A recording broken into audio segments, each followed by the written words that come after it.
महाभारत में कर्ण और अर्जुन के निर्णायक युद्ध से ठीक पहले कुंती कर्ण से मिली थी और कर्ण ने अपनी माता को ये वचन भी दिया था कि उनके 5 पुत्र जीवित रहेंगे।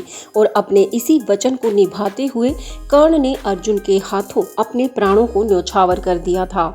इसी बीच जब कुंती अपने दुख में दुखी थी तब वो रोते हुए युद्ध क्षेत्र में बाणों की शरशैया पर लेटे पितामह भीष्म से मिलने पहुंची थी और प्रणाम करने के लिए जैसे ही पितामह के चरण स्पर्श किए तभी भीष्म ने उन्हें पहचान कर अपने समीप आने के लिए कहा था, क्योंकि कमजोरी के कारण पितामह को ज्यादा दूर का दिखाई नहीं दे रहा था। तब कुंती पितामह के समीप जाकर कहती हैं कि पितामह, मैं अपने इस दुख को किससे कहूँ। मेरे दोनों ही पुत्र आमने सामने होकर एक दूसरे के प्राणों के प्यासे बने हुए हैं, मैं उन्हें कैसे रोकूं। मेरी विवशता देखिए तात्री, मैं तो अर्जुन से ये भी नहीं कह सकती कि तुम जिसकी छाती के लहू को इस युद्ध मैदान में बहाने को तत्पर हो वह तुम्हारा ही ज्येष्ठ भाई है। जिस भाई को तुम्हें अपनी छाती से लगा कर रखना चाहिए था, उसी भाई की छाती को अपने नुकीले तीरों से भेदना चाहते हो। हे तात्री, बताइए मैं इस दुविधा का क्या करूं। तब पितामह ने कहा, हे पुत्री, जिस प्रश्न का सामना तुम आज कर रही हो उसी प्रश्न का सामना करते करते तो मेरा सारा जीवन ही व्यतीत हो गया। मैं तो स्वयं जीवन के 2 राहे पर खड़ा हूँ। यही सोचता हूँ कि जिन बच्चों को मैंने अपनी गोदी में खिलाया था वे एक एक करके वीर गति को प्राप्त हो रहे हैं। कर्ण भी इस निर्णायक युद्ध से पहले मेरे पास आया था। उसी ने मुझे बताया कि दुशासन का भी वध हो गया है। भीम ने उसकी छाती को लहूलुहान कर दिया है।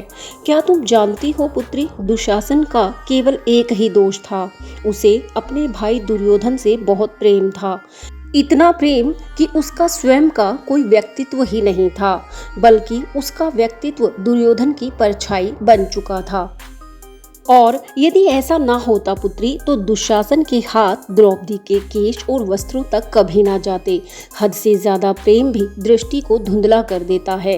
वो तो अपने भाई दुर्योधन के मोह में इतना अंधा हो चुका था कि सही गलत की पहचान करना ही भूल गया था। इसके अलावा उसका कोई दोष नहीं था पुत्री।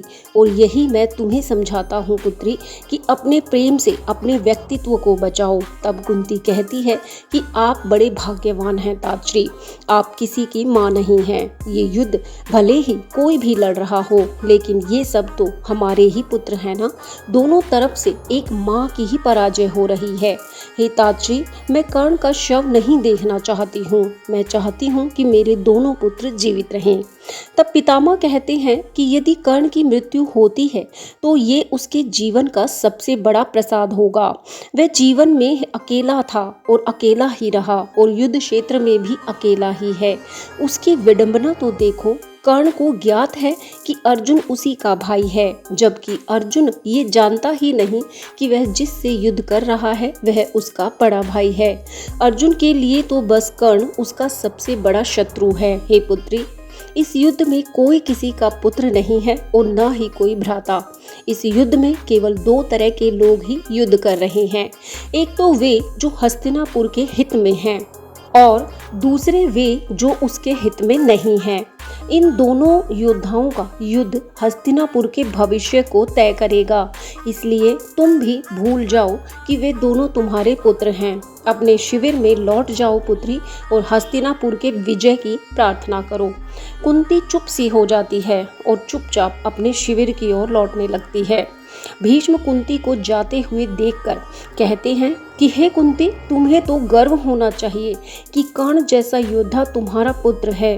कर्ण जैसे योद्धा सदियों में एक बार ही जन्म लेते हैं। मैं गंगा पुत्र भीष्म तुम्हें कर्ण की माता होने पर बधाई देता हूँ। तब कर्ण और अर्जुन के निर्णायक युद्ध में वही हुआ जो कुंती का संदेह था और अर्जुन ने धोखे से कर्ण का नृशंस वध कर दिया था, जिसे आज भी अर्जुन की कायरता के रूप में याद किया जाता है।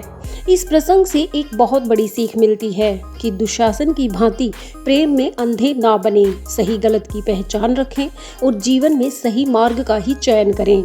और जब आप किसी के मोह में सही गलत को ना पहचान पा रहे हो तो समझ जाएं कि आप गलत रास्ते पर हैं। उम्मीद है कि ये संवाद आपको बहुत पसंद आया होगा और आपने इससे कोई सीख जरूर ली होगी। ऐसे ही ज्ञानवर्धक वीडियोस के लिए चैनल को जरूर सब्सक्राइब करें। यहाँ तक आपने वीडियो देखा इसके लिए बहुत बहुत धन्यवाद। जय श्री कृष्णा।